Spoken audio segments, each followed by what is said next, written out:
So I'm recording now. This is Caller X, an interview about Hello. psychiatry and top martial artist challenge. So, how long have you known me? I've known you for about 6 months. Uh, Probably a little more than 6 months. how many videos have you seen? I've seen more than 100. Have you ever heard me saying anything about hearing voices, hallucinating, or people putting thoughts in my head? Oh, no. Never. All right. So, That's crazy. how was I sounding earlier on the phone? Well, earlier, it sounded a lot different. Like, usually, your words are really crisp. You talk direct. But today it was really hard to understand anything you were saying. It's like you're slurring. And that's not you. It was really strange. I never heard you like that before. Like you are having a hard time trying to say what you wanted to say. It was just strange. It sounded really, really like worn out. It just didn't sound right. Why do you think that was? Because I believe that you were drugged. I believe that you ate something or you drunk something, and that the way that you were sounding. I mean, you just sounded really high. Like just out of it. I believe that they drugged you. Alright, so I woke up with a sore throat, with a thick gas in my room, and when I opened the window and the door in my room, and the room next to it, my mother was coughing downstairs, so, that's kind of consistent with the gassing. So, as I was going over it, there was this psychiatrist named Dr. Christina Randall, and she said individuals with schizophrenia and related psychotic disorders who experience paranoia typically become preoccupied with fears such as the belief that others are following or watching them. Have you ever heard me sound afraid, or is this something that I'm preoccupied with, or do we have pretty normal conversations? Always a normal conversation. I have never heard you say anything like that. I mean, you have never said nothing to me out of the ordinary since I've known you. Alright, so, yeah, that's just crazy. Also, that doctor said that people who speak in a logical manner almost certainly do not have schizophrenia. And so, they say that, well, if this person is being drugged, or they have a belief that they're being drugged, that it might be OCD. Do I seem like I obsess over things to you? No. Yeah, it's the same thing. I actually took an OCD test, and it came out negative. I scored the lowest possible score.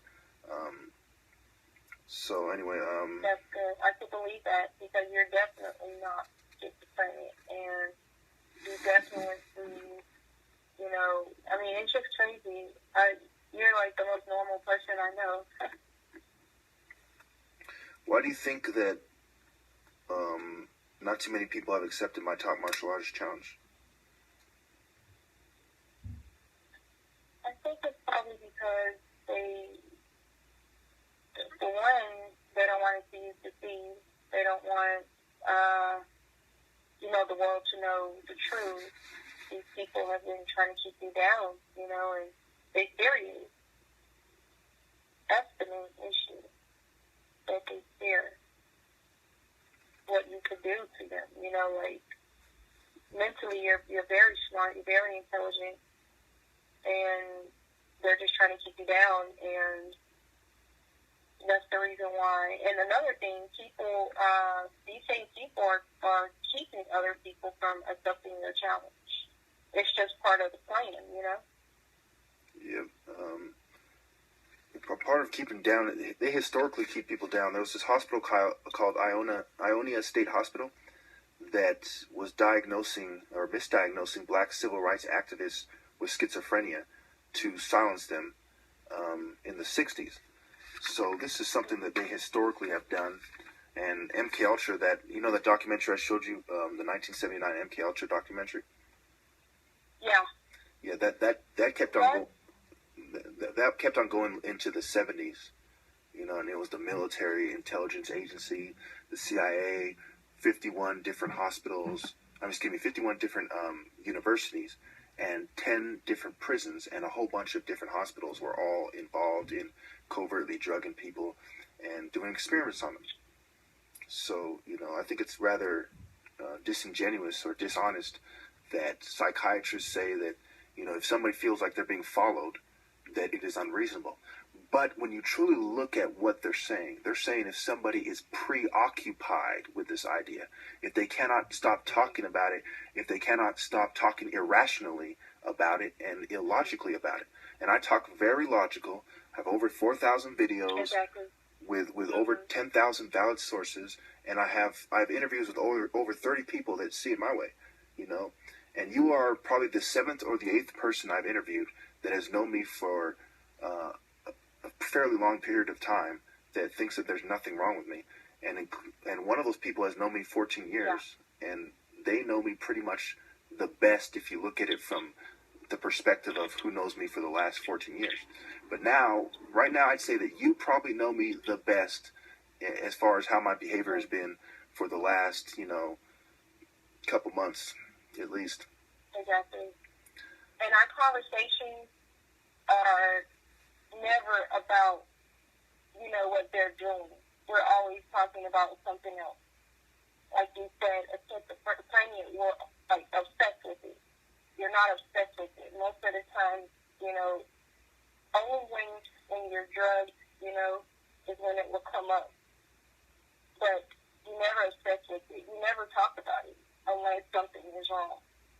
When you feel something wrong, that's the only time that you talk about it. Other than that, there's nothing. There has to be something truly wrong with you physically, like, you know, feeling drugged or feeling dizzy. It has to be something truly wrong with you before you would even say anything. And I have to get it out of you, like, what is wrong? You're not talking, I'm like, can you please tell me what's wrong?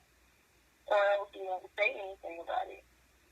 So if a schizophrenic person obsessed with it a lot, then that's definitely not you.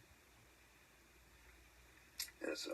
Also, I was working out earlier, and I had trouble working out, noticeable trouble. I had trouble doing my martial art combos, and that also was consistent with the gassing. And it took me hours to finally clear the gas out for whatever reason. But then I noticed dramatically when the air was clean, when I managed to air it out, there was fresh air. It was a big relief. And also when I go outside, you know, whenever this happens, if I go outside, walk out the front door, you know, it's a dramatic difference with the air. And also, like I said before, you know, with people with OCD who believe they're being drugged, they start panicking, they start having anxiety, and then they think they're being drugged. With me, I wake up sick, coughing, you know, before I have a chance to really get my thoughts together, I have the signs of being drugged. So why do you think they keep playing themselves out doing this? With all my interviews, with all my proofs, remember that one clip I've played for you about how I have people on record saying that they were told to provoke me to get me involuntarily admitted to the psych ward? Yes, I remember. So why do you think they keep doing this and keep playing themselves out? They must know that I'm proving them wrong more and more. Exactly. The thing is, the reason why they're doing this, and for me, I don't have a college education, but I have a crap load of common sense. One reason why they're trying to do this is because they're trying to shut you up. They don't want people to know the truth about what's really going on. A lot of people are victims of it. A lot of people are being drugged, and the one thing that they don't want is for you to tell the truth. Because when people start listening, finally listening to what you're saying, finally believing what you're saying and stop thinking, oh, this guy's psychotic. You know, I'm not watching this video because he's psychotic. Why aren't people really listening and say, oh my gosh, this guy, he doesn't talk like a crazy guy. I mean, something must really be going on, you know? But people don't want to believe. They don't care. Just like the clone, they don't care. The reason why they're doing this to you is because they know your capability. They know your strength. They know that you're super intelligent. They don't want people to know that what they're doing because there's so many people out here that are targets. So many people. And people think that they're crazy all the time. Like, oh, he's crazy. Oh, she's crazy. The government, everybody's in on it. But you are making it known to the world, and you keep trying, and you keep trying, and you keep trying, and people aren't listening. There are a lot of people out there that are targets, but no one wants to take any responsibility for it. What they're doing to you is they're trying to isolate you so that you will go crazy, you know? Yeah. But that's their goal. They want you in the psych ward so you won't be able to tell the truth, so you won't be able to talk. You know, that's what it is. That is why. There you go. What do you think about psychiatry? Am I allowed to say this? I think it's bullshit. You're allowed to say whatever you I want. think that... I'm sorry. You know, you can cuss as much as you want. You know, this is not a radio show or something. Okay. Well, I think psychiatry is a bunch of bullcrap because, for one, they're just in it to get their money. You know, they're in it to just... It's just another way of... Oh my gosh, I wish I knew the word.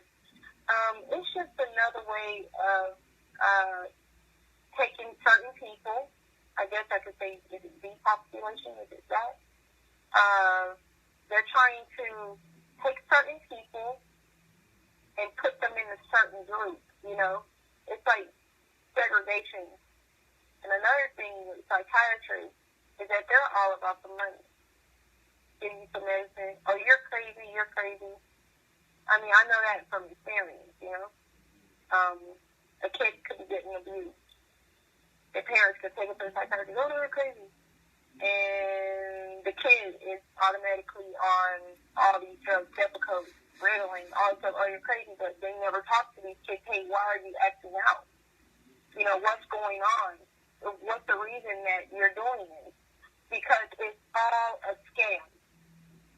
It's all a scam. The people that really need the evaluation are the psychiatrists themselves. That's what I think. Yeah. Can you see how psychiatry allows for this? It is a control mechanism. They have a legal monopoly on force. You know, deadly force by the police, forced medication by psychiatrists. You know, it was set up to allow for the suppression of political dissenters and political dissidents. You know, that's why that case in the Ionia State Hospital, you know, and there's a lot of black people who help them do this, and they say that, well, since they're helping them do it, that somehow they're helping black people out by making it seem like not all black people are against the government or something. But really, they are minimizing the moral dilemma that all Americans would be facing or are facing. You know, if all black people were on the same page and said, no, we don't agree with psychiatry. No, we don't want to abort our kids. No, we don't want to be covertly drugged. And no, we don't want to be force medicated. Then it would put a whole lot of pressure on the government. But the fact that some black people are helping them, you know, is making it worse for us. Crazy. Yeah, it's all about, see, what these psychiatrists are trying to do is they're trying to control your mind, you know, like whenever they give people drugs and, you know, they're making stupid, you know, diagnoses and stuff, they're really just trying to control people's minds. Yeah. Well, I'm I'm about at 15 minutes, so thanks for the interview. We'll stop it there. Secret societies, military, intelligence, law enforcement, Satanists, feminists, LGBT, the groups I always talk about. All right, so I have 4 questions for you real fast. You know, how long have you known me, would you say? 14 years. All right, do you think that I need psychiatric medication or psychiatric help? No. Next. So, did that atheist guy really tell you to provoke me to go to the psych ward? Yes. Never again.